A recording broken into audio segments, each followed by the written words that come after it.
Hello and welcome to Fiction Fans, a podcast where we read books and other words too. I'm Lily. And I'm Sarah, and I'm so thrilled that we are welcoming back Gabriela Houston onto the podcast to talk about her latest novel, The Bone Roots. Thank you so much for inviting me on. It's always wonderful to have you on. Well, I've had to interrupt one conversation about this book already, so let's see if we can speed through the intro questions. Starting with, of course, what's something great that happened recently? So I started recently doing, I launched my own show on YouTube, the Gabriela Houston Project, where I talk to different people about storytelling and how they use it in their jobs. And I got to interview Chantal Lyons, who is a conservationist, and she's a specialist in wild boar. Ooh. And wrote the brilliant book, The Groundbreakers, about the reintroduction of the wild boar into England after almost like a millennia of absence. And I love wild boar. Wild boar features heavily in the Bone Roots as well. And I think that it just has such a, and it's an animal that has a particular significance to me from growing up. My grandfather, who was a hunter. So it was just so exciting to talk to an actual expert who appreciates the beauty and the sort of fairy tale-like aspect of those animals. That sounds fantastic. Yeah, I love nonfiction. I don't read it often enough. Yeah. My good thing is I went to Gallifrey 1 the other weekend. That's the annual Doctor Who convention in Los Angeles. And it was lots of fun. As always, I was particularly thrilled because they had 3 of the surviving cast members of Blake 7 there. And Blake 7 is... Not Doctor Who. It's not Doctor Who. There's a lot of crossover, but I think all of those actors have been in Doctor Who too. But it's around the same time period, under budgeted British sci-fi, written by Terry Nation, who was the creator of the Daleks. So lots of crossover. It was really lovely hearing them talk. The con as a whole was great. Where was the con held? It's held at the LAX Airport Marriott in Los Angeles. I have a great fondness for that hotel just because I've been going there for Galley for many years, but it's not a particularly interesting location otherwise. It's incredible that like this very quirky British show has such a foothold in the States to the point of having its own sort of convention. It has multiple conventions, and Gallifrey 1 is actually older than I am. Which means not very old. Yeah. Not very old at all. I think this was the 35th year or something. Yeah, so not very old at all. Younger than me. But yeah, it's been going on for a while. Was there a highlight? Oh, I guess you already said the Blake 7. Yeah. My good thing is that I managed to get my tulip bulbs back in the ground, I think, in time for them to sprout this year. Oh, good. We had dug them up for yard design purposes in the fall and then didn't finish the project. So they've been in a bucket in my garage and they started sprouting and I was like, uh-oh, these babies want dirt. I mean, at least if they were sprouting, like, they're probably fine. They're probably fine. I mean, they're clearly not dead. It's really just a question of will we get any actual flowers? Yeah, I mean, that depends on how many squirrels you have. Yeah. I was so upset, actually. I made this bulb lasagna, it's called. It's basically where it's like this technique where you carefully layer the like different flowering sort of bulbs in a tall pot, one after under the other, based on when they're supposed to bloom. And, I dropped some serious cash on that as well. And the next day they were all out and bitten to pieces by the squirrels. Oh no. Oh, that's terrible. I was so upset and I was so proud of myself as well. It's just that's so disappointing when that happens. I think for me, it's not usually the squirrels these days, it's the deer. And I live in a very urban area, but we do have deer. Things will come up, they'll start to bud. The next day, nope, it's all gone. Wow, I was going to say that doesn't sound very urban. It's just some like in my, paradise garden. We get squirrels, you get Bambi. It doesn't sound fair. Yeah. All right. What's everyone drinking today? Berry tea. It's late here, so it's not very exciting. I've got a green tea. I went on theme. Honey features very heavily in the book we're about to discuss. Yes, it does. So I made a ginger honey syrup for my bubbly water. I thought for a moment you were going to say you have mute, like Polish mead or something. Oh, that would be better. I mean, Yes. I do have some mead that I could go and pour for this. You actually have mead. I actually have mead, yeah. What missed opportunity then?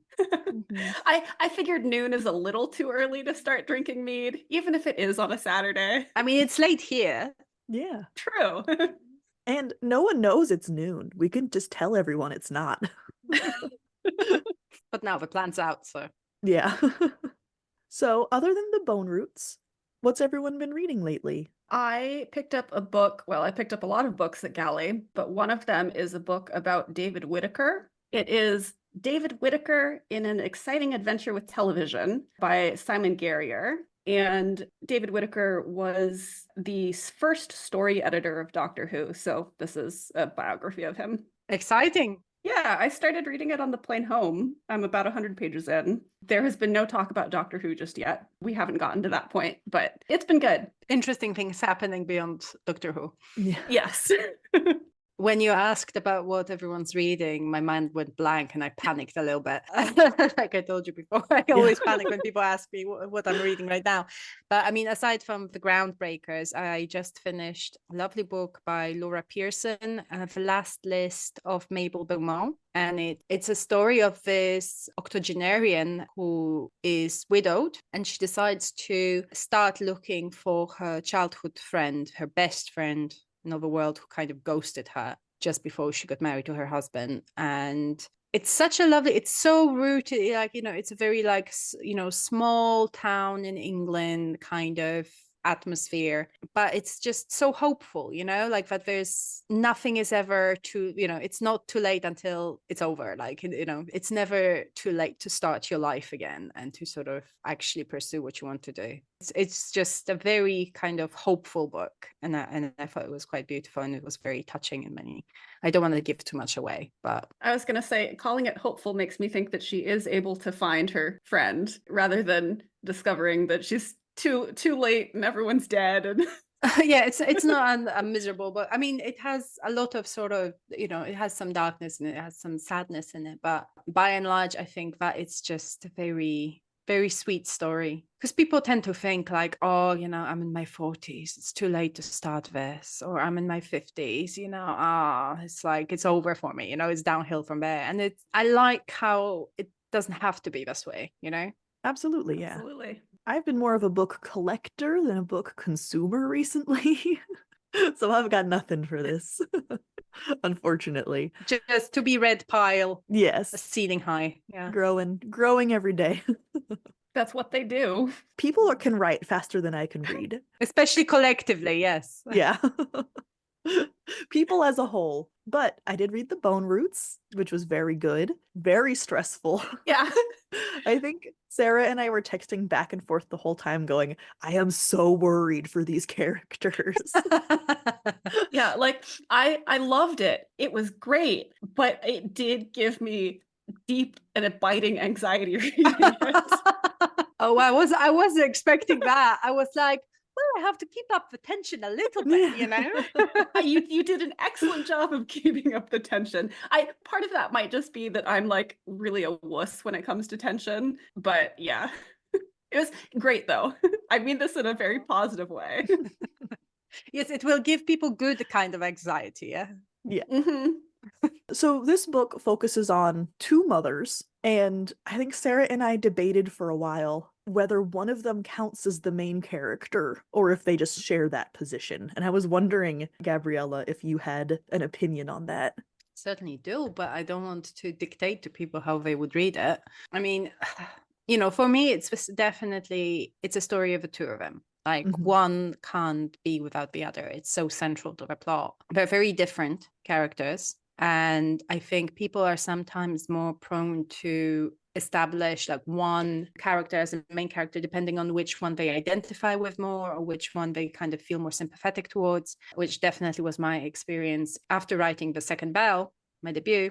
There was like quite a large number of people who thought this book was YA because one of the two main characters was 19 years old. But the book was about a mother and daughter, and the mother was in her mid to late 40s. And, you know, I felt like they roughly had the same amount of sort of time on the page, you know, and it was, but it was literally because people tended to navigate towards the youngest character, that people tended to think that it was the daughter that was the main character. So I think it's, in the bone roots, the two mothers, Kada and Sladiana, are like different social class. They have very different sort of attitude to life. So yeah, I think people will sort of pick one or the other. I think for me, I definitely felt that Kada was the main character, at least for the first half of the book, and then they have a more equal page time. Maybe that's because I liked Kada a little bit more. I don't know. But did we like Kada a little bit more because we saw more of her at the beginning? Yeah, I don't know. Yeah. I think that's a really interesting, I'll have to think about that a little bit. Kada, who is either the main character of this book or not. Oh, main character, yeah. Yeah, definitely. She is also a Vedma, or a witch. And Sarah did some very light Googling. I read a Wikipedia page. Yes, a whole Wikipedia page. And we found that the definition of Vedma, according to Wikipedia, is traditionally a negative or evil figure in mythology. And I don't know if we trust Wikipedia. Is that true? Yeah, I mean, kind of, you know, I play with the Slavic folklore. I kind of, like with any folklore I sort of touch on, I kind of twist it around a little bit. I move things around to suit my fancy. Like, so Wiedźma in Polish, this is like Vedma is like anglicized version of the word. Wiedźma is definitely like a hag. It's like a witch hag. But I liked that it had like negative connotations because I felt like it was so important to me to focus on the relativity of morality and the relativity of ethics in this book. And, you know, I don't think anybody can say, you know, but definitely like Kada is a good character, right? And you might like her, you might empathize with her, but, you know, you can't say she's good. You can't necessarily say she's bad either, but there's that ambiguity there. And when people sort of look at female characters of power in folklore in general, they tend to be given a more negative aspect. Yeah, Kada definitely makes some choices. That's for sure. One of the things that I found interesting about that different kind of take in making the Vedma, or you said it's Wiedźma? Is that in Polish, yeah, in Polish? but I anglicized in the book, so it's Vedma Yeah. in the book. Yeah. Okay. You took pity on us. Yeah.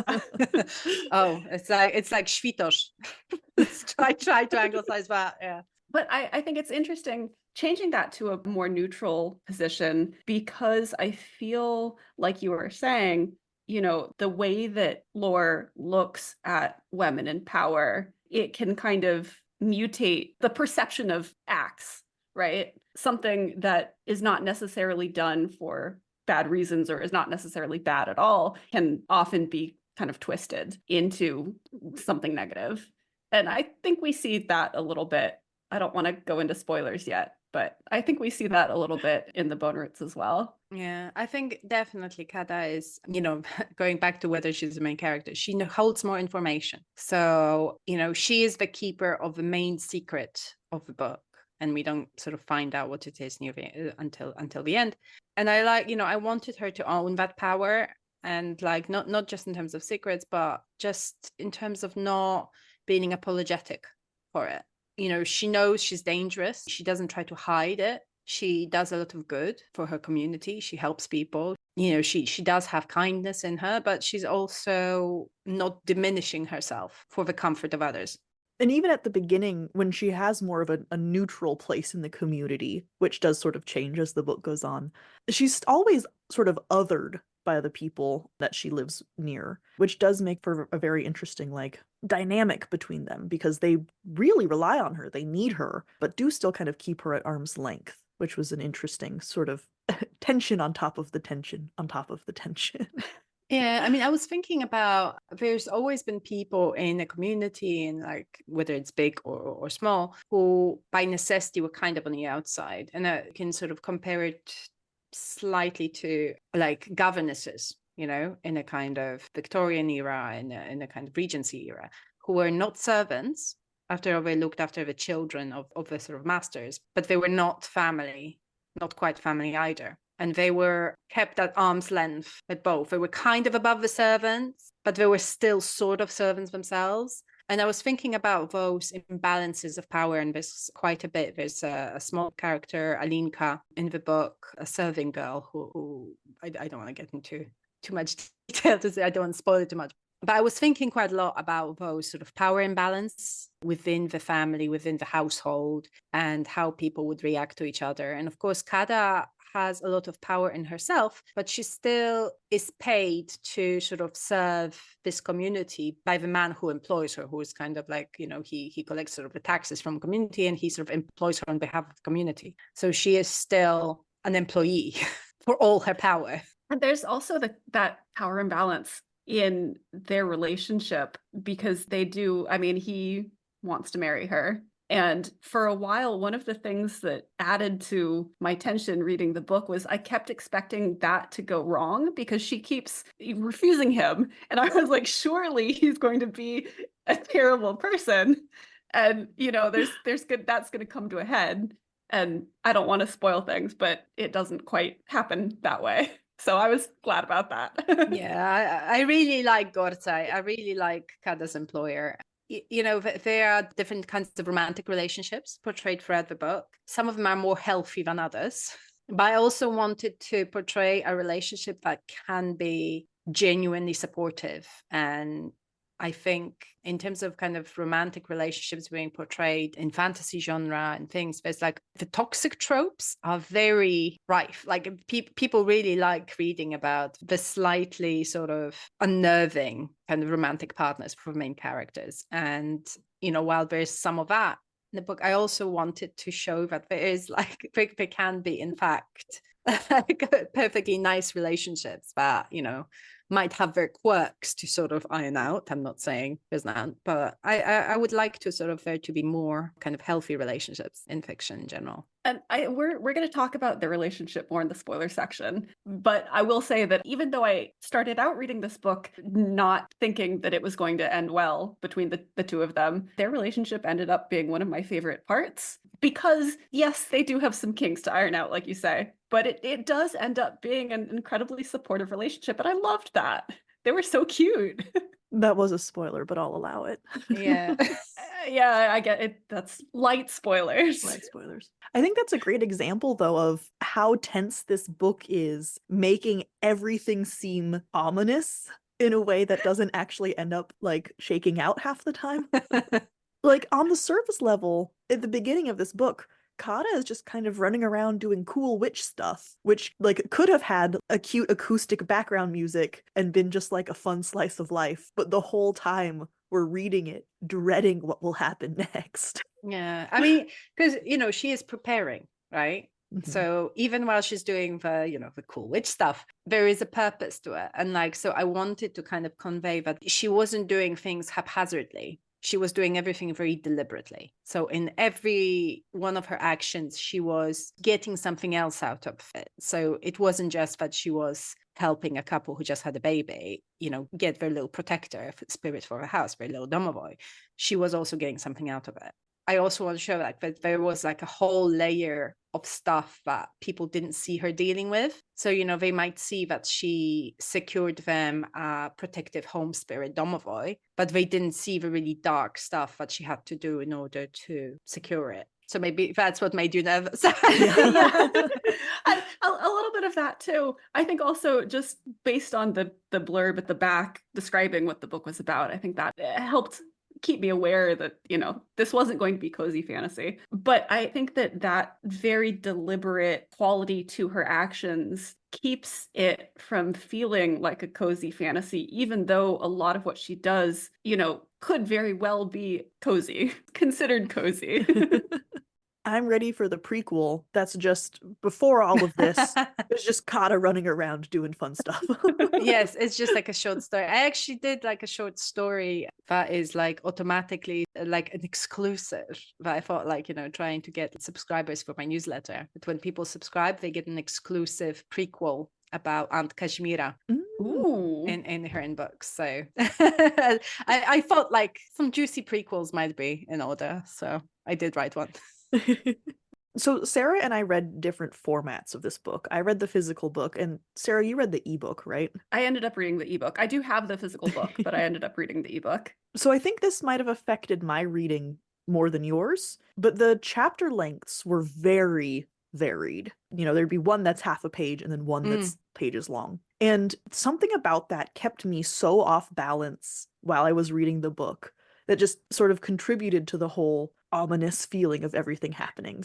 As a reader, I was never really sure what was going to happen next, even on just like the physical book level. Yeah, I think it's like, people, our brains are designed to kind of pick up on the rhythm of things. And that's why when you're, like if someone is tapping and then suddenly it's a bit off, it jars on you. And, it's used to great effect in like horror movies and stuff like that. And, the chapter length is also varied because you have different characters, some of which are non-verbal necessarily, so you have like a kind of more impression of what's happening to sort of add to the atmosphere as well. Yeah, I do think that that's something that I didn't necessarily get when I was reading the ebook, just because when I'm reading ebooks, I don't pay attention to chapter delimiters. You just read it in like one continuous sort of block of text. Yeah. But I'll definitely have to keep aware of that when I reread the physical book.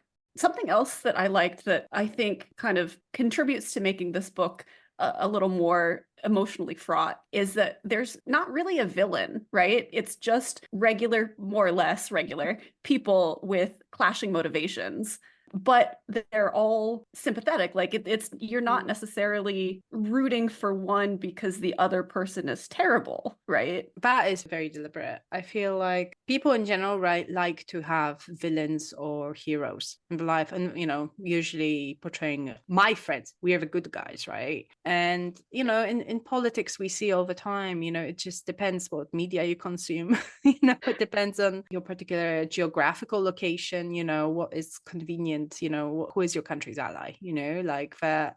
And we can suddenly explain away all kinds of horrible things just because collectively we have agreed that we are the good guys and our group are, on the right side of history and the other people are not on the right side of history for whatever reason. Just like in the book, like, in real life, this is very seldom the case. Like people, individually have their motivations. And, of course, there are people who just want to hurt others, but that is such a small, like when we're looking at like across population, sociopaths and psychopaths do not form like a large chunk of the population. So in terms of sort of the relativity, I think I was interviewed on that point by someone was saying that in kind of classic fantasy novels, you see the hero go into the enemy camp and like kill off a bunch of guys, because they're the enemies, they're the baddies, right? But what if you then wrote a chapter about this, God's grieving widow and the little boy who is like waiting for his daddy to come home?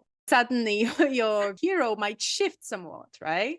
And so I feel like a lot of villains that we have in fiction, they're just people who are very weak for some reason, or who are, villains because they choose to be in order to protect something more important to them.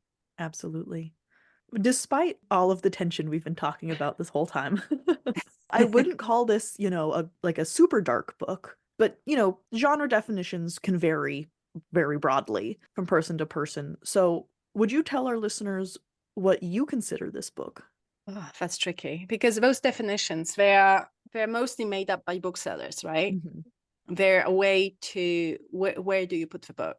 Do you put it with other books with 19-year-old protagonists? Do you put in a cozy section? Do you put it, and actually not many books fit those very rigid descriptions when you actually start reading them. This is just, this is like which books roughly doesn't go in. And, if a book has like elements of mystery, it definitely does have like elements of dark fantasy in it.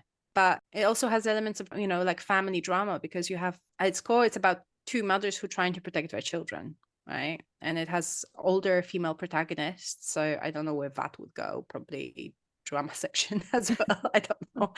But it's, it's a mix of things. But I think most people would sort of think of it as like dark fantasy or, female-led fantasy, however they like to define it. This is a very female-centric book, for reasons that we will talk more about in the spoiler section. So, Lily, normally you ask me this question, but I'm going to turn it around on you this time. Why should someone read this book? Oh, you should read this book if you're like me and you're the kind of person who, when you can't fall asleep and it's 2 a.m., you want to read a story that stresses you out. You're not selling it very well, you know. No, it's good. There's this. Do you want more anxiety at 2 a.m.? I do though. Like that's what I do when I can't sleep and I can't explain it. But I'm sure I'm not the only person. There's something about this book that it's such a focused stress because I'm worried for these characters. It means I'm not worried about whatever is keeping me up at 2 a.m. I can redirect my worry. So next time you can't sleep, read this book instead. Or even if you can sleep, read this book. If you like realistic characters dealing with family dynamics in a setting full of Slavic folklore, you'll probably like this book. To avoid spoilers, skip to 47:35.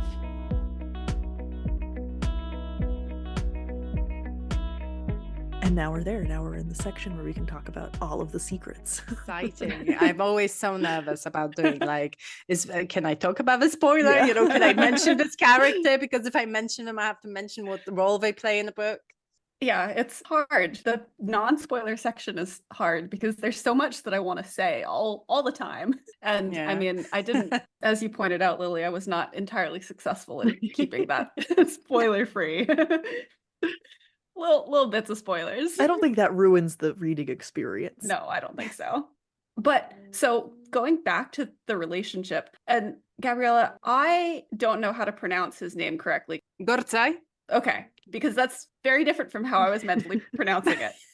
So yeah, I kind of pronounce it the Polish way as Gorcaj. He ended up being so much cooler than I expected. His introduction as this kind of privileged rich guy didn't really give me high hopes for him, but he's so committed to Kata, and even when she's keeping secrets from him, and he knows that she's keeping secrets from him, and she's clearly like gotten into some kind of dark stuff, she's lying to the villagers, he still stays committed in love with her, and I really appreciated that relationship and how positive it was. Yeah, I think it's like some of the joy of writing older characters. So I was playing a lot with beauty bias in general in a book.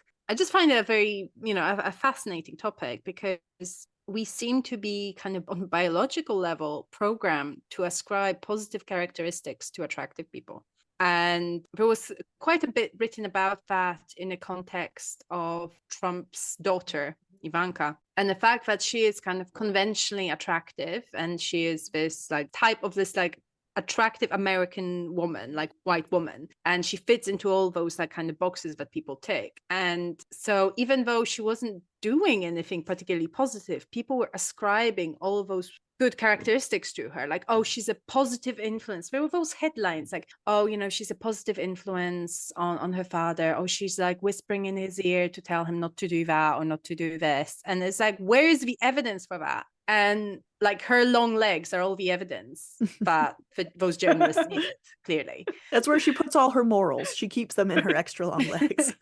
Yeah, basically. And I feel but this is such a powerful instinct that we have, is that we also transfer it onto fictional characters. If you have in Leigh Bardugo's books where you have the Darkling, who is just objectively, he is a villain under any definition of a word. He is just a murderer. He's just awful. He's a sociopath, right? But he is this tall, dark hair, flashing eyes, sort of, handsome, higher the I don't remember his name, is this very handsome actor who sort of plays him on the Netflix series. And people are reading this book were really very vocal about their attraction to him, and there's all this artwork about him and all that, and it's just, but he's terrible. He's terrible, but I can save him. I was gonna say, Sarah, you got called out. I did get called out.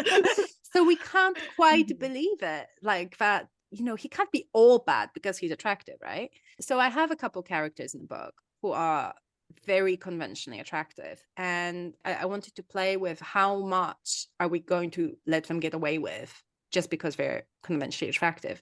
And on the kind of flip side to that, you have Gortsai, he's not bad looking, but he's a bit overweight. He's a bit of a hypochondriac. He's like limping, he has gout. And Kada sees all of that, this less than attractive side of him. And I was sort of thinking about like how to play with how much will people overlook his very attractive personality because of that early introduction of his physicality. And that was just something that was interesting to me. Also, like to make Kada notice him in a different way, because it wasn't like a love at first sight for her, for sure. And she had a lover as well. So it was like a gradual process for her. And like the thing that for me is really attractive in people is like intelligence. And Gortsai is very astute. So when you say that, he stands by Kada, like it's because he sees from the get-go who she is. And I feel like, he is perceptive enough to understand. I think he says to her at some point that, it's like an idiot could see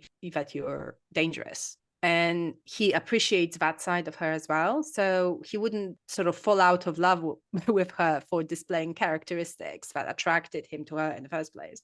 I think another element that makes their relationship interesting is that he does come from a very privileged place of wealth. And there are a lot of assumptions in the book when they do finally get together that Kada is just using him for his money or for his position in society. And honestly, as the reader, I thought that as well. And she wasn't not. I mean, there's an element of that at the beginning. Like, maybe not for the money per se, but the safety element of it. And I think, Kada she's a clever player. And so she understands how the power imbalances work in that society. And she understands that her position, while one of honor, while one of respect, can become a bit precarious if she doesn't have that backing. And she, when I say she was preparing for the worst case scenario, as it were, she was also taking it into consideration. And when Secha was displaying slightly more disturbing behaviors, she knew she needed that extra layer of protection. Well, Kada and Gortsai are both really pragmatic, right? They know what their goal is and they're going to do it, but not in a way that's, I don't want to say not in a way that's not harmful, because sometimes it does lead to harm, but not in a way that's It's not gratuitous. necessarily intentional and gratuitous. Yeah. Right? Like their priority is not the villagers, but they're not going to go out of their way to hurt the villagers. They're just like collateral damage. Yeah, I think they're both devoted to the people they help, for sure. But they also understand that, like Kada will be more devoted to her daughter. And I think when people are really honest with themselves, they will see like, yes, I care about this, but I care about my family more. And some of this sort of pragmatism is, I think, a result of like age and wisdom, like when you're in your 40s, when you're in your 50s, like you don't think the same way but as you do when you're 20, unless you're an idiot who just didn't learn anything over the like previous 30 years, so you look at those relationships a little bit differently, and it doesn't make them any less meaningful at all. But I think, it's a more mature way of looking at it. It's like, it's not trying to ignore the bad things about the person. It's like, like you have this fault and this fault, but, that's all right. On the whole, I'm still stand by you. And I think in some ways it might not be the kind of passionate whirlwind romance that people, look for in a kind of novels about like 20-year-olds, but it's definitely more lasting, that attitude, I think. It's this understanding of the other person. And, when it comes to the, like them versus the bigger sort of society, I think that brings it back to this kind of relativity of ethics. And the fact that, we want to feel like there are certain unchangeable rules that we set ourselves, but there are certain standards of behavior. We would never cross that line. We would never do this and that. And I think we need to have that kind of thought process to function in society. And I think we need to have those beliefs. But by and large, I think those beliefs fall apart pretty quickly when they stand against something you care about more. And there'll always be something you care about more. Like it's, if it's your child's safety or someone else's child's safety, And we hope we will never be stood in front of a decision like that, right? So all of those kind of rules that we think that we believe in and that are unchangeable, immutable laws of, of gods and men, like this is all like, I'm crossing my fingers that I will never be tested on those. It's so relative as well, like, it's across the world, there's no single thing that everybody will agree on, that this is the thing that should never be done. And there will be things that most of us agree on, hopefully, right? But it's easy to see in the world how quickly, on a kind of nation basis, we are happy to compromise on those, like we all, generally speaking, agree on the fact that children should be protected. And yet, look at international politics right now, and there seems to be very little to zero, well, actually negative effort to kind of to do that. We tend to agree that murder is wrong, but if someone threatened your loved ones, so I think it's not like the lack of care, it's like understanding of self, and it's an understanding that this is the one person I will protect. It doesn't matter to me what I have to do to protect this person. And we see that instinct, right? That priority and that care sort of butting heads with our two mothers, our two main characters, our main and and a half character with Kata and Sladiana. And it was so interesting to watch these two women work towards the same goal, technically, protect my child or get my child back. But because they have such different capabilities, they went about that in very different ways. Yeah. Right? Like we had Kata working with her magic versus Sladiana using sort of politics and social engineering. I mean, they each understand where their power lies and they, utilize what they can. But that was something that I was really excited to write it, but it was also like emotionally difficult because, like you want, when the mother has a goal to keep her child safe, you want to see her succeed in keeping her child safe in general in book, that is such a, even if people reading it don't have children, they generally have someone that they care about so much, like this is my goal to protect this person, right? Whether it's a very dear friend or a family member. So it's an understandable motivation. But, when you have two mothers who like only one of them can succeed, from the start, from the blurb, there's going to be heartbreak. So I'm not tricking anyone here, right? It's in the first sentence of a blurb, only one of them can succeed. So it had like moments where it was a bit hard to write because I do care about my characters. And yet I do terrible things to them. I was going to say, and yet. Yeah, I mean, yes, you're 100% right, but the reader knows from the beginning that these two women are going to be in conflict with each other and only one of them can, quote unquote, win. But that ending is still so emotionally damaging because even though it's not possible, or at least speaking personally, like I was still really hoping that they would both win, even though I knew that they couldn't and that one of them was going to lose their child. I wanted to end on a slightly hopeful note. I mean, as hopeful as it gets in my book. It's basically, but there is some small semblance of hope in each of the mothers' lives. And that definitely comes through. I mean, for all that I'm saying, it was very emotionally damaging. Yeah. This book didn't leave me feeling bad after I read it. Yes, exactly. Yeah. I mean, it's even though, obviously like Sladiana has adopted, like it was a balance because children are not fungible assets. Like you cannot just replace one for the other and that'll be fine. But, people learn to live with grief as well. And they adapt to living with grief. So as we mentioned, this book is about two mothers trying to protect their daughters.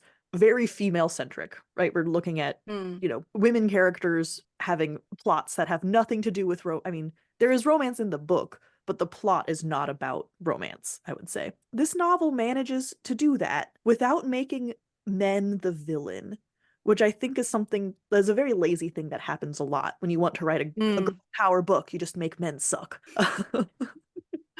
But I would say all of the male characters in this book... some of them suck. Let's be... sure, yeah. People suck. That just happens. Yeah. And not just Gorsai, but we have several other male characters in this book that I liked quite a bit. Mikhail, I was particularly impressed by. He's introduced as sort of a boy toy love interest for Yeah. Slaviana. And he ends up being really great. Yeah, I like to sort of think that people can surprise you, like if you give them a chance sometimes, you know. And the thing that you first see about the person, or first hear about the person, that is not all they are. And obviously, like, you know, Mikhail is Gortsai's son, so some of the good from his father must have rubbed off on him. There's also Enog. Is that how you pronounce Enoch, yeah, Enoch? the wild boar god. Yeah, the lover that Kata leaves. I think he was probably the most. I had the most mixed feelings about him as a Yeah. love interest. The beauty bias comes into play with Enoch. But he also is a good boyfriend. Like, I was going to say, Yeah. it kind of felt like you were talking about earlier about stable relationships when you're older versus kind of more wild relationships when you're younger. And that's kind of what that choice between Enog and Gorsai felt like. Like, Enog is more the relationship you have in your 20s, where it's very about the physical attraction that you feel. And then as you mature, you want something a little more stable and lasting. Yeah, I mean, you know, Kada is, for many, many reasons, she's not a trusting person, right? Like, she can't be. And she doesn't trust Enoch. And I think, you know, at first, like, you're supposed to, like, feel like, "Oh, you're just being so unfair to this really hot guy, you know? Like, just why don't you open up to him?" So, yeah, he's a great boyfriend, sure, like, you know, except for the massive betrayal. But that comes after she dumps him, though. yeah, so it's, yeah. Let's rationalize it away, you sure? Well, she knows it's coming, right? That's part of why she ends up leaving him, is because she knows he's not truly committed to her. But it's a little more complex than that, because at the festival scene, when Kata sort of has a breakdown moment, Enog is there for her. He's not just there for fun times. I don't know. I supported her leaving him, but I also didn't hate him. Yeah. I don't know, he was an interesting character. No, I'm Yeah. glad. I'm glad. Like, you know, it's they all have their motivations. And, you know, when we talk about, like, what do you care about more? And, like, you know, he has his loyalty to, you know, his mother, the top dog, the greatest goddess in the land, you know. So it would, you know, it would be hard to expect him to sort of betray his mom for a fling, but ex-fling. I think in terms of, you know, like, Kada is definitely smart to understand that about him. I did cheer for her when she just like kills him, though. Not because I didn't like him, but because I appreciated how committed she was to her goal of protecting Secha, which, I mean, we've talked about that, but it was just a really, I don't know, it felt like the culmination of seeing her determination come out in her actions. Yeah, I don't know if it was clear to Enoch that she would choose her daughter, because I'm not sure that he understood that whole kind of, he thought, well, like, well, you can just give her back, right? So I'm not sure, like, you know, he would understand that level of commitment, but it was the only choice she could make. Most mothers I know, put in that same position, they would do the exact same thing. My ex-boyfriend or my child? Hard question. Okay, I am so conflicted over the townspeople and their reactions to Kata and Secha. Because, like, on one hand, I would judge them for turning so quickly on these women who have done nothing but help them for years and live among them in harmony. But then also they were right. So that's a coincidence? You can't just mob every woman who doesn't solve all your problems with magic?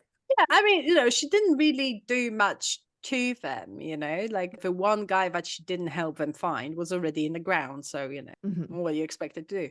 Sometimes, you know, we want people to behave a certain way, but like for me, you know, when I'm writing a book, like it's important for me to be truthful. Like, how would people react?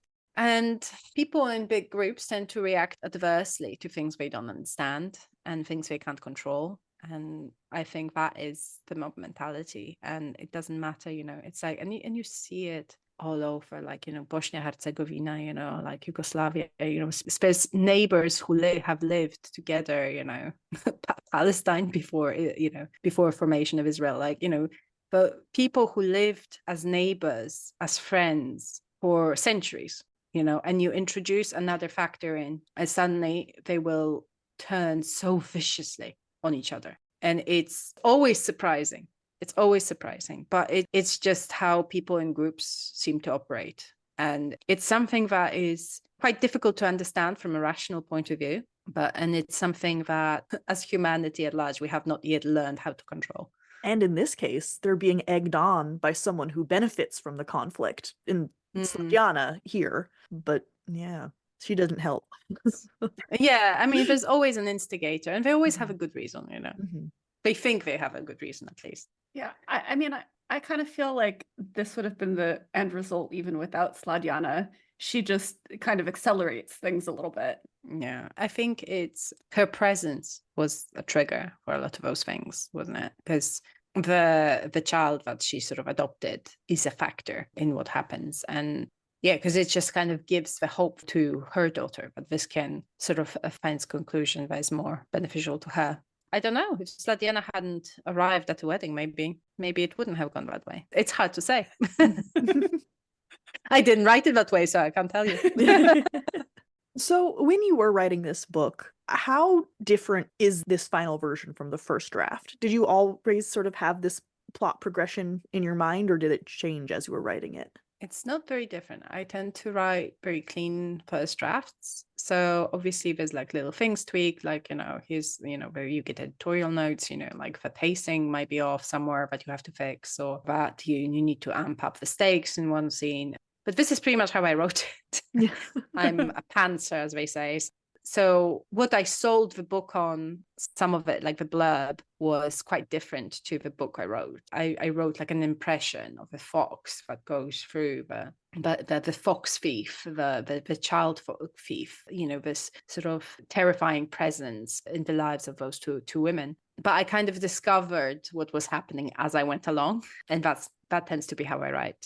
And then I kind of like between halfway, third of the way in and halfway in, I tend to come up with a plan for the rest of the book. What would you like readers to take away from this book? First of all, I hope they're entertained.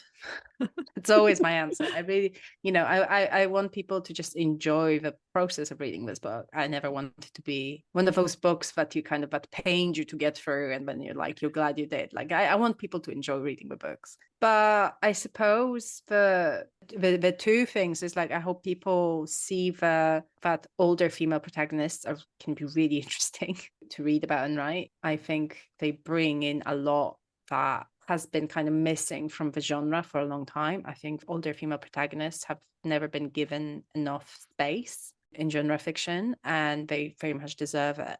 The big theme about how one person's hero is another person's villain, and that we are all prepared to do terrible things for people we care about. So maybe judging people less. Oh, that would be nice, isn't it? If we judge people less. Thank you so much for joining us to talk about this amazing book. I think this was one of those books that after I finished it, I had to just like sit and close my eyes and think for a minute. I couldn't like move on immediately to the next thing. Well, it was 2 a.m. so also that. But I didn't fall asleep. I had to think about the book. Yeah, no, it's definitely one of those books that you want to sit with a little bit afterwards, right? Because it's excellent, and there's so much to digest about it. Yeah, it was a really fun read. For all that, it made me anxious. But I loved it. Thank you so much. It means a lot. Well, at the beginning, you mentioned a little bit that you've launched a new project on YouTube. Oh, yes. Can you tell us a little bit about what you're working on right now?